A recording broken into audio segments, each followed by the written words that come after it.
So today, I hope you feel comfortable in your Parliament, and I'm genuinely looking forward to hearing from you. I hope they were all reminded to bring their gym kits, as the next part of their journey to becoming politicians will be to learn how to run. Yes, that's right, this is the progressive guru, Linda Fabiani, who had this to say. And this is actually, sounds quite simplistic, but I've been thinking about it a lot since. The women that were there who work in developing nations across Africa, across Asia, were telling me about the importance of sport, even in these contexts, and the problems it causes because women, culturally or for poverty reasons, do not get involved in sport at all. And it therefore means that women are disadvantaged in all walks of life. I found this difficult to understand what they were getting at until they said to me, if women are never involved in sport, when natural disasters come along, it ends up that more women are killed, damaged, affected by these natural disasters. And it's as simple as women never being taught how to run, how to climb. So, for example, they used the tsunami as an example. Women tended to just stand and wait for it to happen.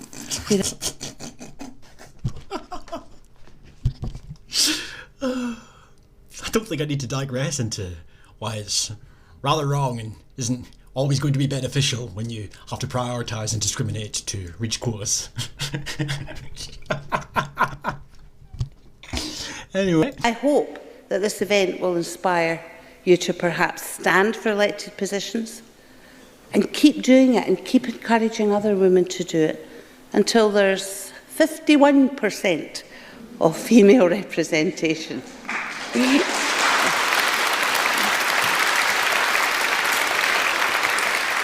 Right across the board, community councils, youth parliament, local government, and of course your Scottish Parliament, because it's only when we reach that that it will truly reflect who we are as a nation.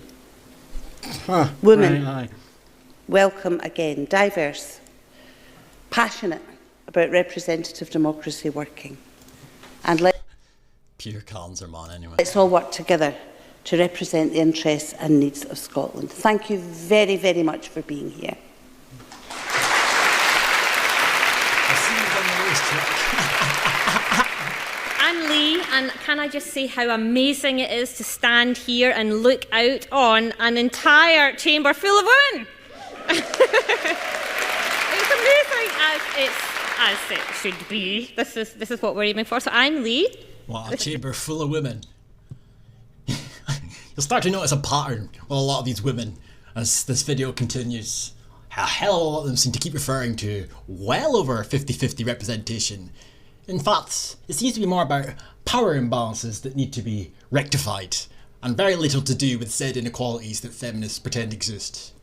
But I love that they intend to see the Parliament full of women. Yes. And Scotland will turn into a fucking shithole if that happens. But anyhow. Patricia, and come. And Linda already explained about the programme.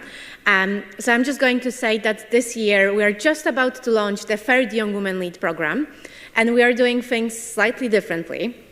So in consultation with the Ethnic Minority Staff Network here at the Scottish Parliament, but also in a response to the fact that there has never been a woman of ethnic minority background elected to the Scottish Parliament. And that's everything to do with structural inequalities and barriers and racism. Only misogynists that are in denial would point to the minuscule presence that these people have in the population. And of course, that percentage would be drastically reduced, even further, when you remove all who are not intent on becoming politicians. You have a rather small, tedious number. Disparities again, fueling the talk of so-called inequalities that levelling the playing field. Than ever, we need those diverse voices, we need those new perspectives, we need fresh perspectives. Fresh perspectives, ah yes. We need to have gender equality. I think it's so important. And remind me again what rights you don't have currently? Oh yeah, I forgot. Disparities, yes. I'm really looking forward to seeing how the day unfolds, but also seeing its legacy in days to come. And I believe from running programs like Young Women Lead, we've really seen that those small acts of pulling together can create a massive change. And I believe that we are going to witness the start of a change like this today. And I'm really excited that we can be a part of it. And on behalf of everyone at Young Women's Movement, enjoy today. Create those connections, get ready to mobilize, and let's make gender equality reality together. And of course, when they refer to gender equality, they're talking about power and equity for the most part, causing excuses to force women into all areas of life, provided they pay well, and use discrimination and sexism, etc., as the reasons for why implementations need to be brought about. It's not equality by any stretch of the imagination. My favourite quote is from Madeleine Albright, who said there was a warm place in hell. You all know this quote, don't you, for women that don't lift up other women. There's a warm place in hell for men who use negative points like that to bring people down. A very, very warm place in hell, and I think we should be lighting the fire. What the fuck? I've never heard a man refer to a woman as a big girl's blouse before. It tends to be an insult thrown at other men. But okay.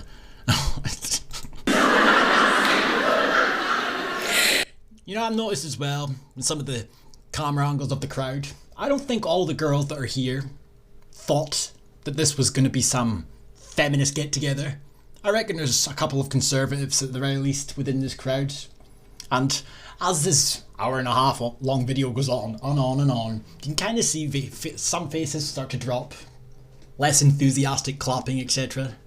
Because it's pretty clear what these people want.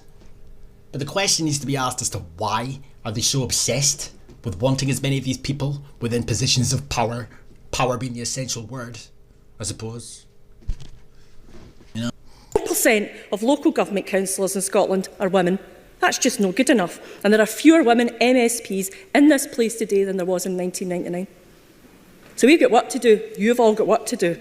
We all have work to do. And internationally, the picture isn't much better. 24.3% of all the national parliamentarians are women as of February 2019, a very slow increase from 11.3% in 1995. As of June 2019, 11 women are serving heads of state and 12 are serving as head of government. Still not good enough, but good on them.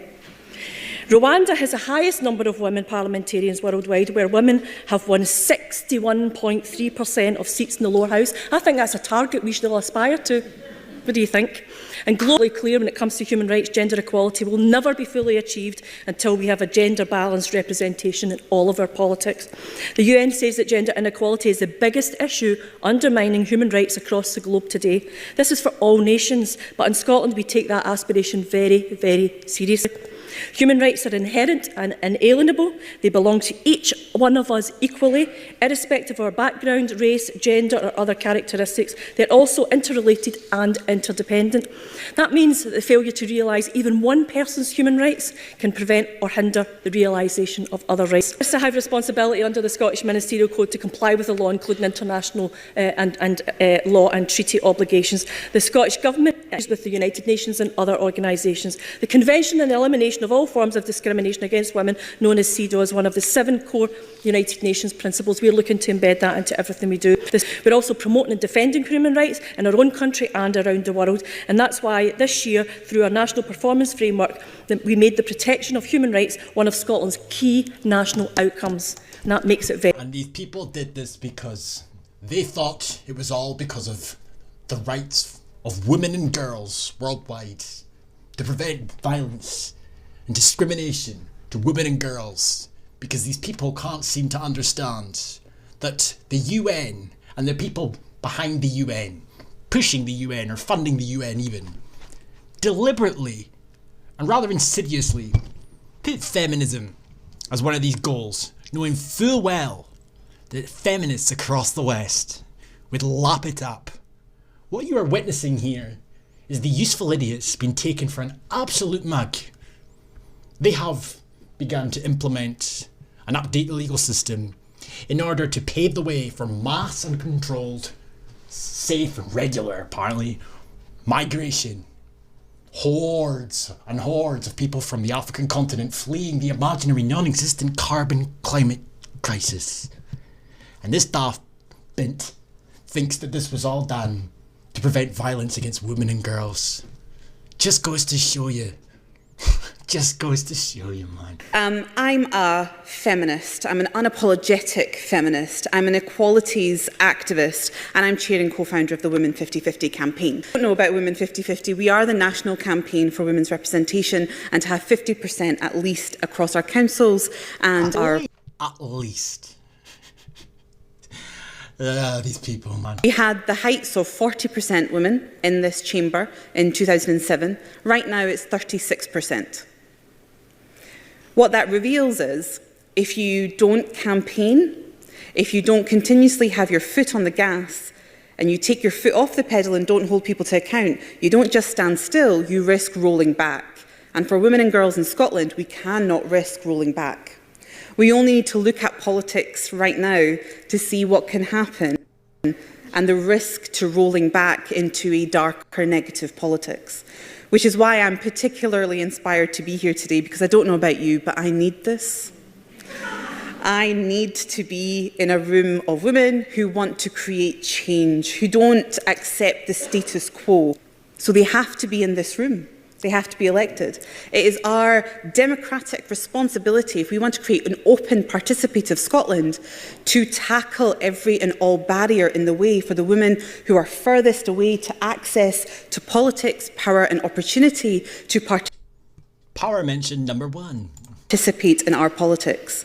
Often they're called the communities that are hardest to reach. No, they're the communities that are the easiest to ignore. But legislated candidate quotas are there to force the hand of change. But what it's really about, and what Women 50/50 is trying to create, is political culture change. Because we desperately need political culture change. I want parties to have to find, support, invest and prioritise women. That's the point. You want to do that, and you'll be able to do that. You are doing that. Positive discrimination. Okay. Of having to go and find 50% women candidates. You have to change how you do things right now because it hasn't been working for women. That's the purpose, to force your hand.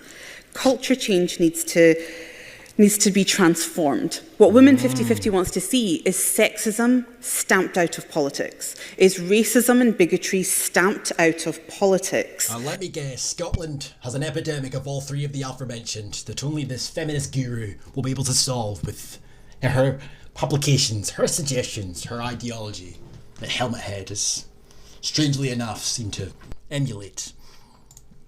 It wants to see caring responsibilities understood and the disproportionate level of caring that women have to do, and therefore create a different kind of system in politics. I want the voices of women centred, and I want those to be the voices of every woman, not a homogenous group. It's not just those who are middle class, white, university educated and have access to power already. Yes. Mention of power. Power reference to, sorry. Why did she keep mentioning power? If anything, it unintentionally gives the game away to a degree as to what her true intentions are. The fuck is she talking about? Because you're white in Scotland and you decide to go into politics, you by default have power? Or are you inferring that the whole of the white populace within Scotland has so-called power? How are you going to right those wrongs? Oh, your publications, your policies, your pandering, your discrimination and so on and so forth. One way or the other, you'll achieve what you want, which all feminists seem to want. They preach to the choir about how it's all about equality, representation, and easing the lives of the poor oppressed woman by the evil white man. But of course, you boil it down, there's a hell of a lot more of a nefarious element to feminists that comes out of the woodwork from time to time, with Freudian slips or just through careless speeches. But anyway. You deserve to be in politics, but there are women behind you who are so many steps behind, and if we're going to do it properly, it's your responsibility to look behind you and make way. No, it's fucking not. I'm sorry, but again, there's disparities, and they're taking said disparities and they're comparing them to inequalities, rampant sexism, or barriers, etc., etc. It's incumbent on nobody to step aside because they're white and apparently have power that you've declared they've got in order to make way for someone because they're black or brown or not from here or whatever it may be. I'm fucking sorry, but no, you don't get to do that. You don't get to shit all over white people on a day-to-day basis and then insist that they shit on themselves. Self-deprecate. Why don't you give up your career and let the black guy get it? Fuck off! This is what I'm talking about, though. They're not all feminists. Not all of them are feminists, like, but I mean, some of these fucking haircuts. Jesus Christ, no wonder the birth rates are stagnant. Look at the state of that. Fuck. On a personal level, although this isn't part of any of the paragraphs that you'll see on the Women 50/50 website, on a personal level, I want women in positions of power, but I want feminists in positions of power. You're already in positions of power, you dark boot. Look around you. Every single publication that the government pumps out in regards to the academia at all levels is riddled with feminist talking points. With a minuscule representation, apparently. And look at all the power you already wield. We do not need any more feminists within the government, at all. And you want to talk to no end about representation for all the different groups within society. Well, all about the blatant misandry that's at play here. All about the blatant discrimination that's at play here. You want more feminists in the Scottish government because you went to university and came out the other side a radicalised arsehole. Need I say no fucking more, man? Peace.